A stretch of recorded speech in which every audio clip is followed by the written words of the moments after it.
Good morning, my dear student. Today we are going to discuss your class 12th history, chapter 13, Mahatma Gandhi and the National Movement. My dear student, if you have remember my previous class where I have already discussed about that chapter 13. This is the very important chapter for your exam purpose because in this chapter there are three most important questions which you have to learn and you have to practice. The first question, non-cooperation movement. Second question, civil disobedience and salt satyagraha. And third question, the Quit India movement. Except it, the other question which is very important, like what? Like Khilafat movement, like Khilafat, like Jallianwala Bagh massacre, like Rowlatt Act,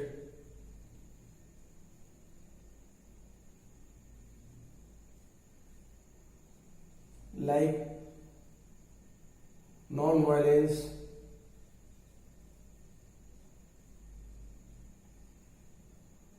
ahimsa,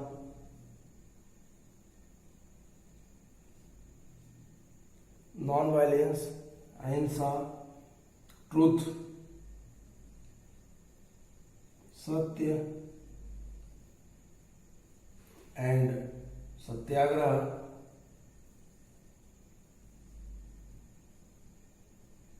demand for truth.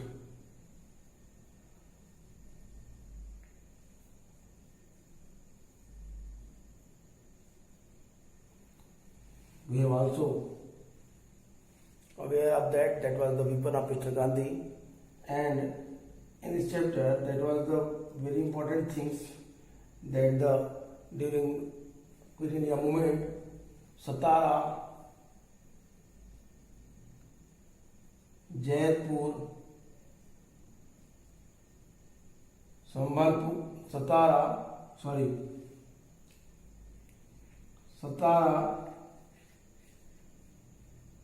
Medinipur,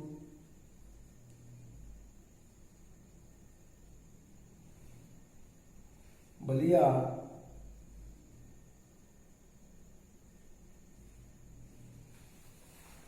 this was the important place where the new government was during 1942. 1942 में इन जगहों पे एक स्वतंत्र सरकार की स्थापना हुई. इस तरीके से हम लोगों ने देखा. My dear student, today we will try to understand the topic Quit India movement. This is a very important topic. In this topic we will try to understand that how Mr. Gandhi started that movement and the main ideology of Mr. Gandhi, that was non-violence, the Quit India movement, that was not followed by the common people because the condition was different. In this movement, Mahatma Gandhi declared to initiate a new phase or movement against the British in the middle of the Second World War. The British must quit India immediately.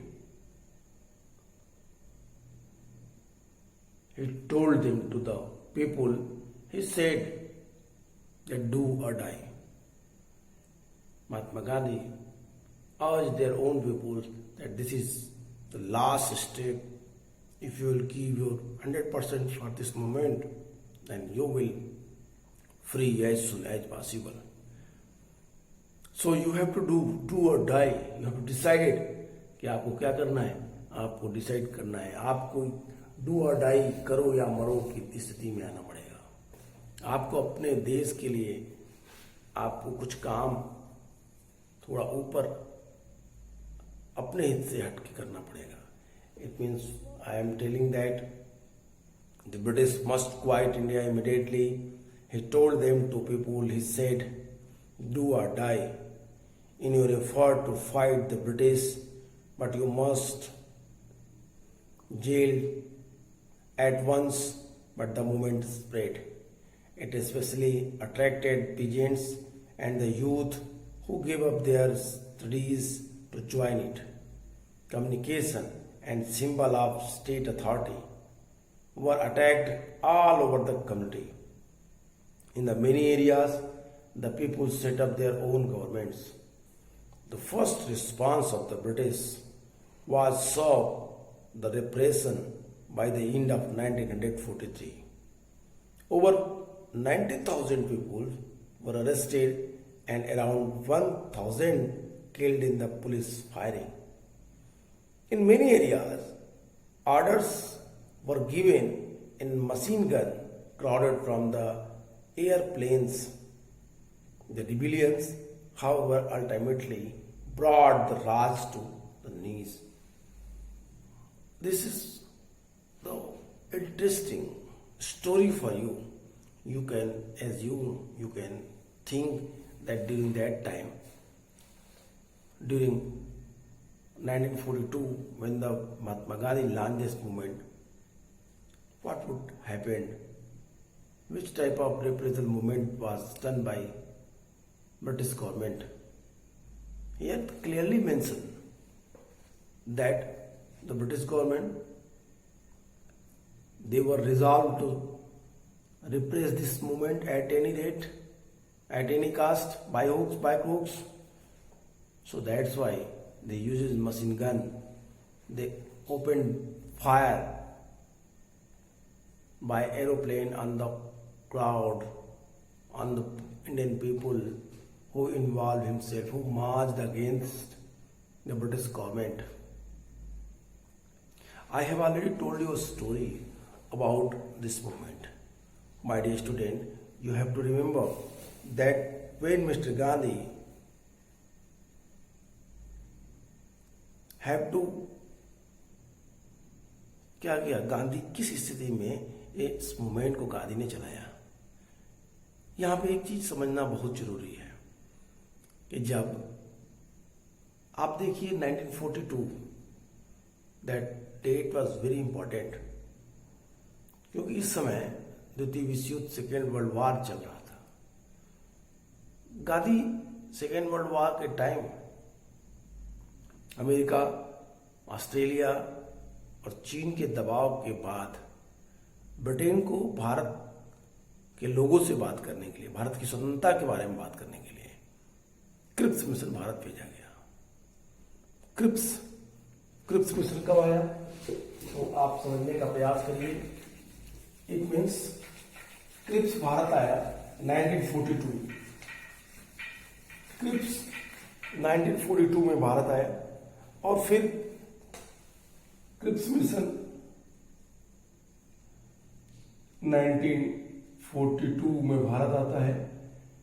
Cripps अपनी मांगों में, अपनी बातों में भारतीय लोगों को प्रभावित कर पाने में पूरी तरीके से असमर्थ हो जाता है। क्यों? क्योंकि क्रिप्स मिशन में कुछ अच्छी बातें थी। क्रिप्स मिशन ने भारतीयों को कुछ सजेशन देने का बात किया। मेरे कहने का सेंस ये है कि सेकेंड वर्ल्ड वॉर के दौरान जब जापान अपनी बढ़त बढ़ाते जा रहा था, जापान ब्रिटेन के कुछ कॉलोनीज पे अपना अधिकार जमाते आ रहा था, जापान की बढ़ती हुई लगातार शक्ति से पूरा अंतर्राष्ट्रीय जगत, पूरा अंतर्राष्ट्रीय समुदाय क्या था, बहुत ही परेशान था। और ऐसी स्थिति में अमेरिका, ऑस्ट्रेलिया, चीन ने भारत पर ब्रिटेन को स्वतंत्र करने के लिए दबाव बढ़ाया। ब्रिटेन के प्रधानमंत्री थे उस समय विंस्टन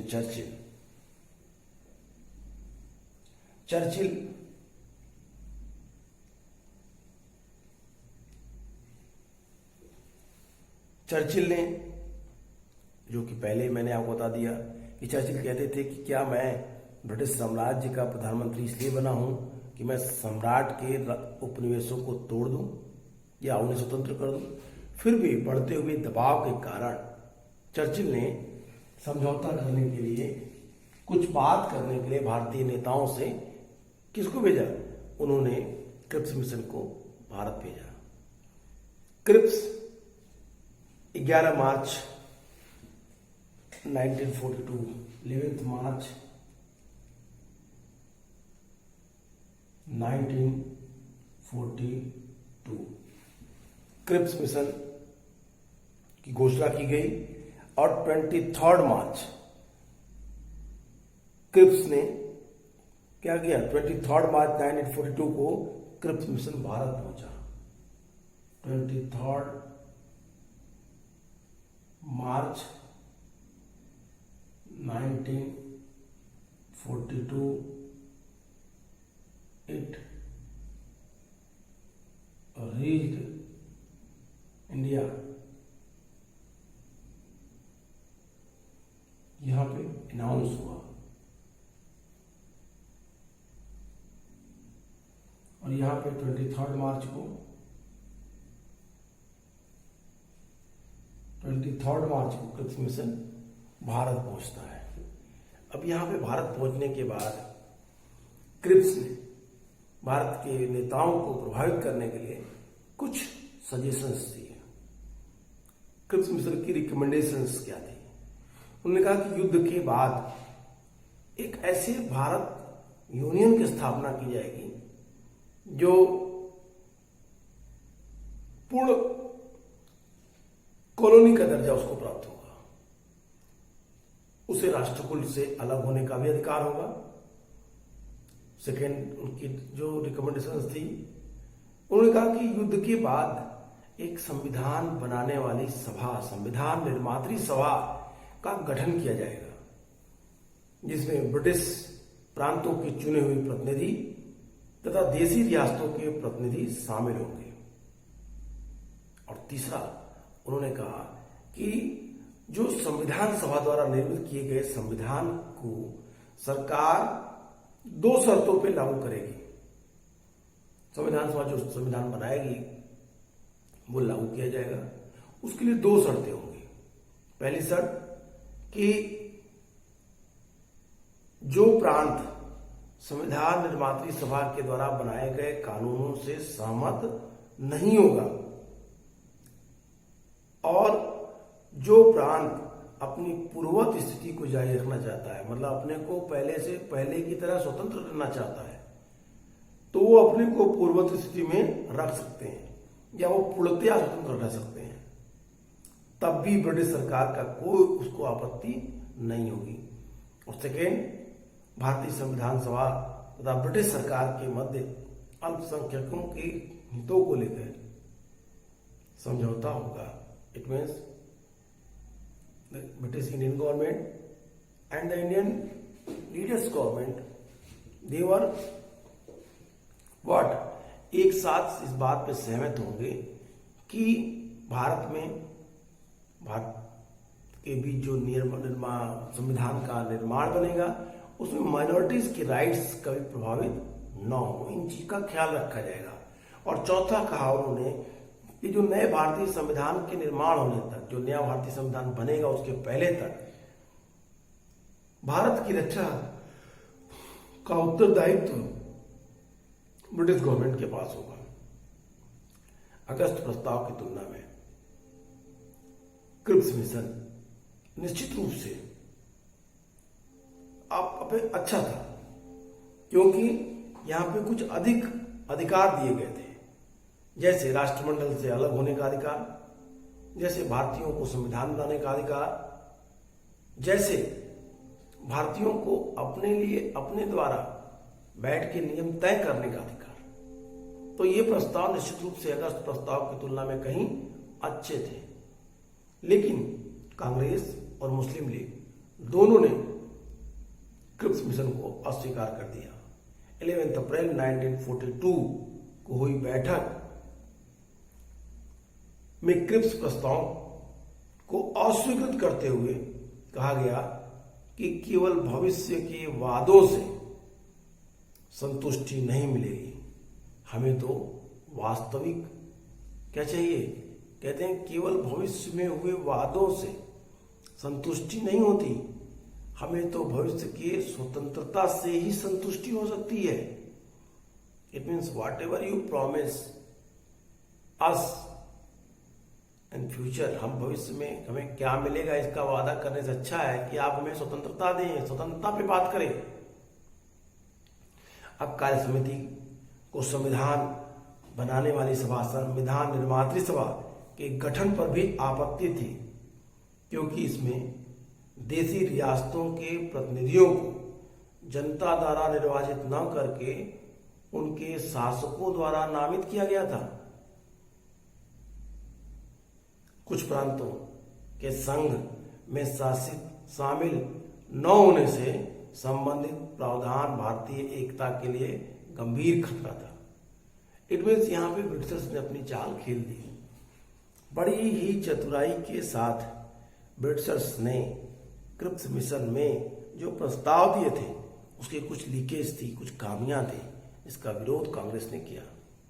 जैसे पहला काम, जैसा कि मैंने आपको कहा, कांग्रेस ने इसका विरोध इसलिए किया क्योंकि कांग्रेस कह रही थी कि भविष्य के वादों से अब हम संतुष्ट नहीं हैं, हमें स्वतंत्रता की प्राप्ति के बिना या स्वतंत्रता के बाद कहे बिना हमें संतुष्टि नहीं है। उन्होंने कहा कि इसके विरोध की कुछ और भी जेन्युइन रीजंस है। क्या कहता है कि इसके विरोध की जो जेन्युइन रीजंस है वो कि चूंकि जो रिप्रेजेंटेटिव काउंसिल ऑफ प्रिंस के द्वारा भेजे जाएंगे या राज्यों के द्वारा भेजे जाएंगे, उसको नॉमिनेट करेगा राजा, उनका प्रॉपर इलेक्शन नहीं होगा। यहाँ इस बात को आपको समझना चाहिए। You have to understand that the representative which was sent from their native state, they were not elected by common people, they were nominated by the local kings. That was not acceptable for Congress.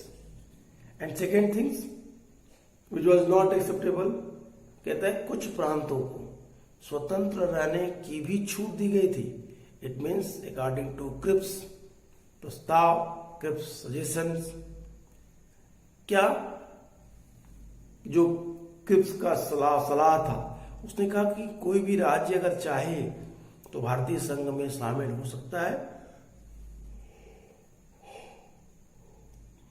और वो भारतीय संघ में शामिल अपनी मर्जी से नहीं भी हो सकता है, और इसके ऊपर ब्रिटिश गवर्नमेंट कोई भी क्या करेगी, उसको फोर्स नहीं करेगी।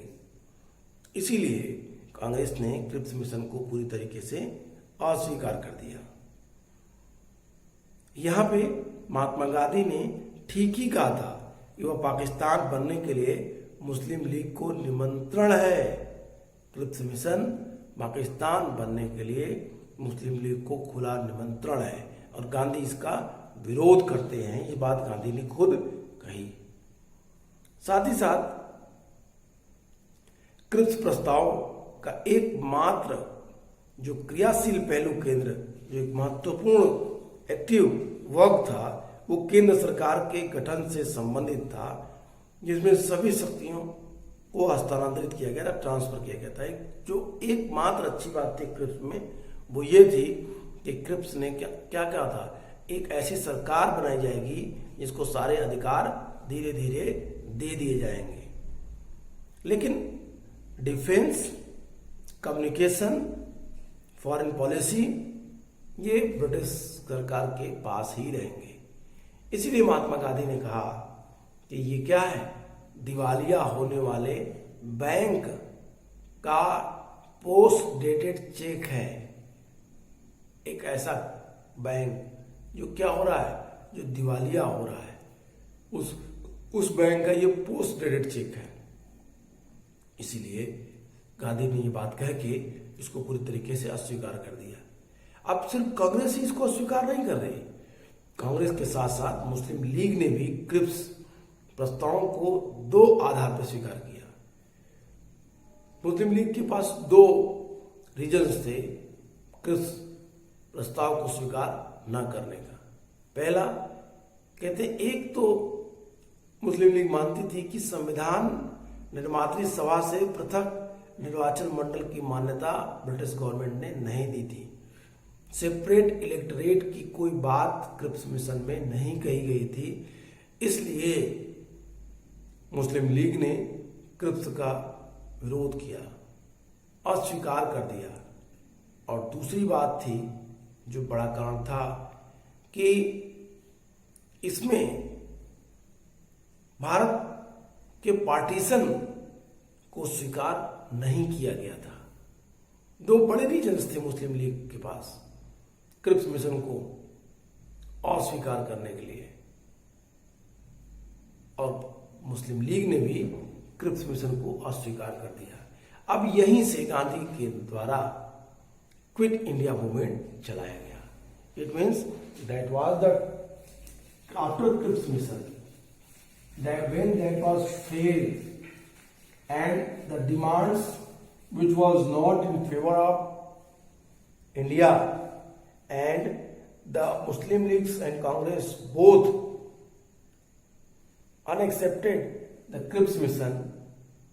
So here the main requirement for the nation that Mr. Gandhi lead, क्या करें, लीड करें और एक ऐसा मूवमेंट चलाएं जो अखिल भारतीय लेवल का हो, जिसमें पूरे देश के लोग सम्मिलित हो। तो गांधी ने यहीं से क्विट इंडिया मूवमेंट स्टार्ट किया।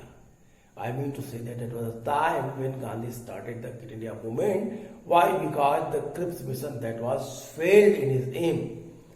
Both parties, Muslim League and Congress, denied to accepted all the things, all the suggestions, advices which was given by Cripps during 1942.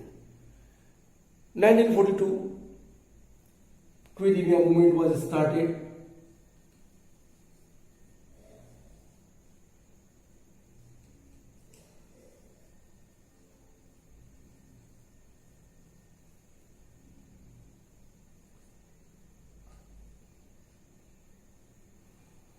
Quit India movement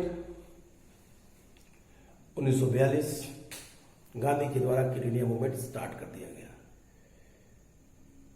Bharat छोड़ो, अंग्रेजों भारत छोड़ो, ये आंदोलन भारतीय इतिहास का एक ऐसा आंदोलन है, एक ऐसा कैंपेन था, मूवमेंट था, जो गांधी के द्वारा चलाया गया था, जिसमें पहली बार गांधीयन आइडियोलॉजी को फॉलो नहीं किया गया था। यहां पे समझने की बात यह है कि गांधी आइडियोलॉजी फॉलो नहीं हो रही थी, इसके पीछे गांधी नहीं दोषी थे, इसके पीछे दोषी थे ब्रिटिश गवर्नमेंट। क्योंकि इस मूवमेंट को स्टार्ट करने के डेट के पहले 8 अगस्त 1942 8 अगस्त 1942 की मिडनाइट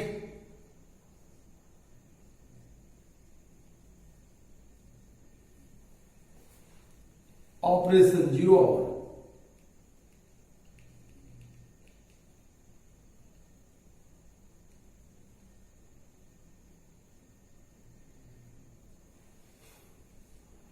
ऑपरेशन जीरो आवर के तहत सारे बड़े नेता गिरफ्तार कर लिए गए। यहां पे गांधी के साथ एक अमेरिकी पत्रकार, अमेरिकन जर्नलिस्ट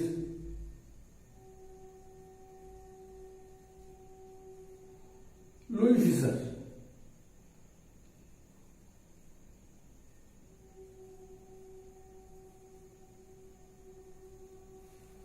एक अमेरिकी पत्रकार लुई फिशर गांधी जी के साथ था। नॉन कॉपरेशन मूवमेंट साल्ट सत्याग्रह में एक और पत्रकार गांधी जी के साथ था, जो कवर अप कर रहा था गांधी को, बेम मिलर। और क्विट इंडिया मूवमेंट में जो था वो लुई फिशर। ये दोनों लोग गांधी को कवर करने के लिए आए थे। गांधीयन जो कैंपेन थी गांधी मूवमेंट इंडियन चल रही उसको कवर करने के लिए लोग आए थे। अब भारत छोड़ो आंदोलन, इसे अगस्त क्रांति के भी नाम से जानते हैं, अगस्त रिवॉल्यूशन भी बोलते हैं, इसे क्विट इंडिया मूवमेंट को बोलते हैं अगस्त रिवॉल्यूशन।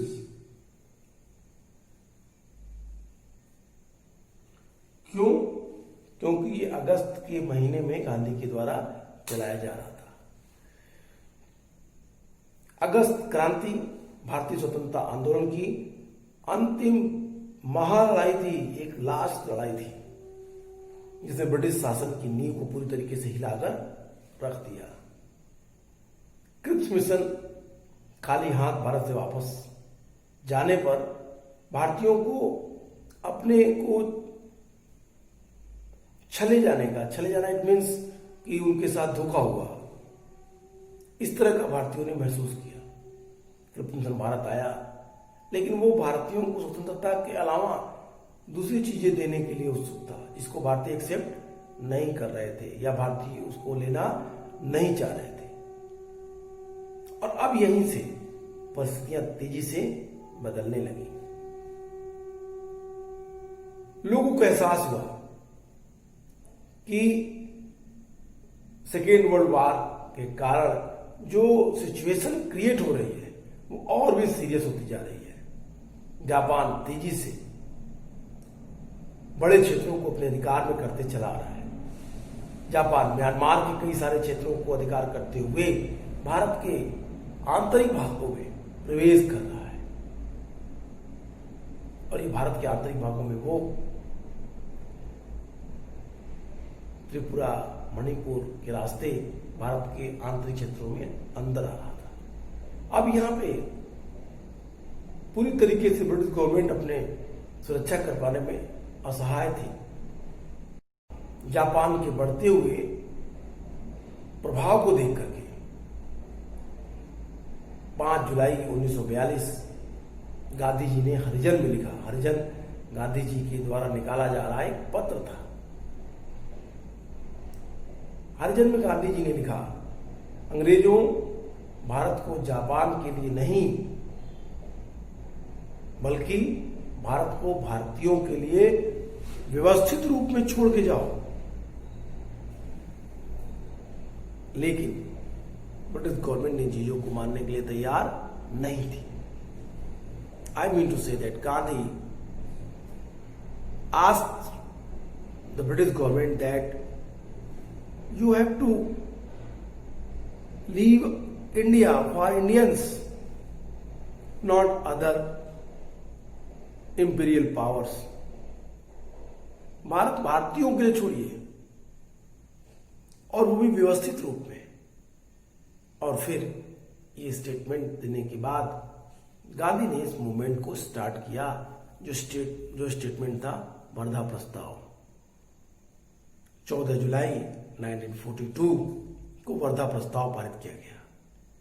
वर्धा प्रस्ताव में बहुत सारे कांग्रेस नेताओं ने गांधी जी का फेवर नहीं किया, तो गांधी जी ने यहां पे नाराज होकर कहा कि मैं देश की बालू से, इट मीन्स सैंड पार्टिकल से, देश के बालू से कांग्रेस से बड़ी संस्था खड़ी कर दूंगा। ये एक कांग्रेस को दिया गया क्या था, जवाब था कि कांग्रेस ये ना सोचे कि अभी गांधी मूवमेंट कमजोर पड़ गया। 14 जुलाई 1942 का समय कांग्रेस कार्य समिति की वर्धा में बैठक हुई। गांधी जी के द्वारा वर्धा प्रस्ताव पारित किया गया।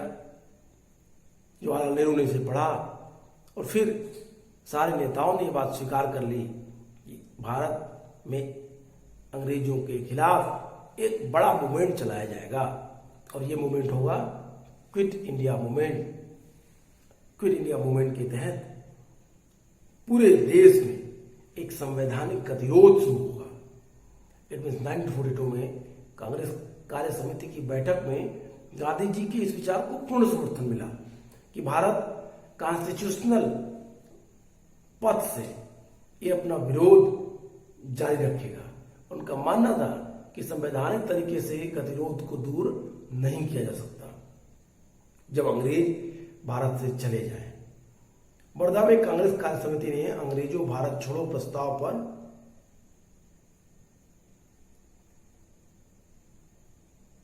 गांधी जी का समर्थन किया।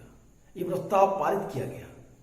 आंदोलन की सार्वजनिक घोषणा के पूर्व 1 अगस्त 1942 को इलाहाबाद में तिलक दिवस मनाया गया। इस समय नेहरू ने कहा, हम लोग आग से खेलने जा रहे हैं, हम लोग आग से खेलने, we are going to play fire, हम आग से खेलने जा रहे हैं तथा ऐसी दुधारी तलवार का प्रयोग करने जा रहे हैं जिसकी चोट हमारे ऊपर भी पड़ सकती है।